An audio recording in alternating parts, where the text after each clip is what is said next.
as you enter our studios and bring us the story of coming across the Atlantic Ocean in what, 1998, right? So you've already swum the Atlantic Ocean, so right.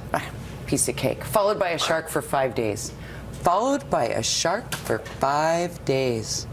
How do you mentally deal with that? Well, it's a little nerve-wracking, but you have to stay focused on what you are doing, and you have to make sure you don't focus on what you cannot control. So I couldn't control where the shark was going, was it going to come close or not. So I have to rely on the people there for my safety and the device that we were using to repel the shark.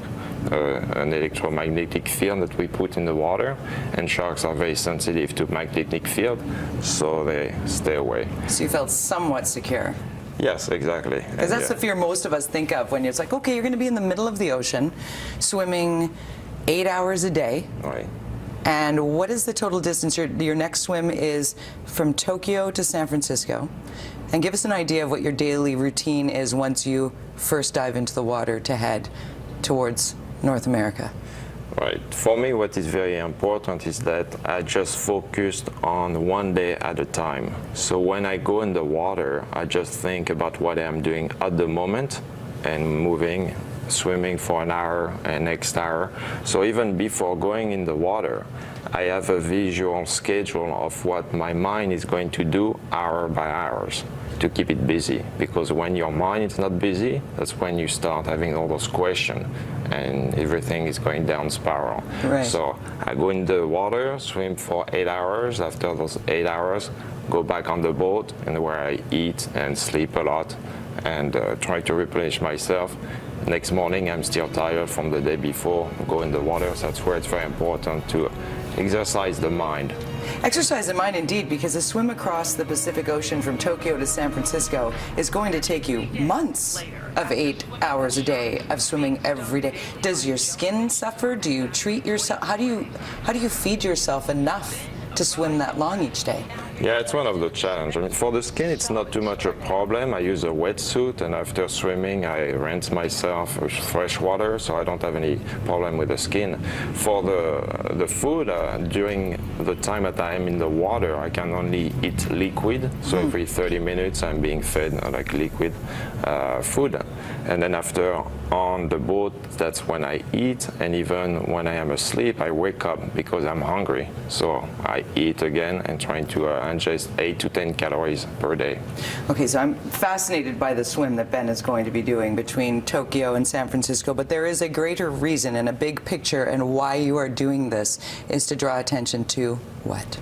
Well, draw attention to what we do on land that we can change, which is how we discard of plastic and how we use our trash or don't recycle the element that we use, that unfortunately they are going to end up in the middle of the ocean. And we think that it goes away and we don't see it, but not. It's in the middle of the ocean in the garbage patch, and it have a big negative impact on the ecosystem. You know, fish eat those little plastic, those little trash, and everything is being carried up the food chain. It ends up in our plate. That's one issue, but there is many issues that create many problems, having the trash floating around and being in the ocean that way. And massive quantities of trash, almost like islands of it. Exactly. Floating in our ocean system. Earth Day today. Tomorrow is the shore cleanup, really wanting everybody to head down to their nearest beach and just pick up what you find and take it away. And you're going to be at the Vancouver Aquarium later today to speak to that and get people ready for tomorrow's shore cleanup. Exactly. I'm very proud to be an ambassador for the Great Canadian Shoreline Cleanup, and it is exactly what people need to think about, is that if the trash is around, well, we put it here, we humans put it here, and so it doesn't take too much to get involved, but we have great result by just having people engaging into picking up the trash on shore here or in the mainland. It can be a lake or a river, because if it's in the river, it's still going to end up in the ocean at the end of the day. So. Ben Lecomte is with us, and it's an amazing story. I have to ask you, you have children, you have 2 children, yes. You have a beautiful wife. Do they worry about you hopping into the ocean for 5 months straight? Yeah, I don't think they kind of have the full picture of what it takes or what it is. My wife worries about it, of course, but my children are kind of excited. They are swimmers too, and I say, yeah, go daddy, go daddy. Nice, very motivated. Well, thank you very much for being here, and best of luck. Thank you, Let us know how the swim goes if you'd like to take part in the Great Canadian Shoreline Cleanup. Help this man with his cause. It's helping us all save our planet. Think about it on Earth Day today, shorelinecleanup.ca and thelongestswim.com. We're going to check in now with Entertainment City. Here's Brad Smith.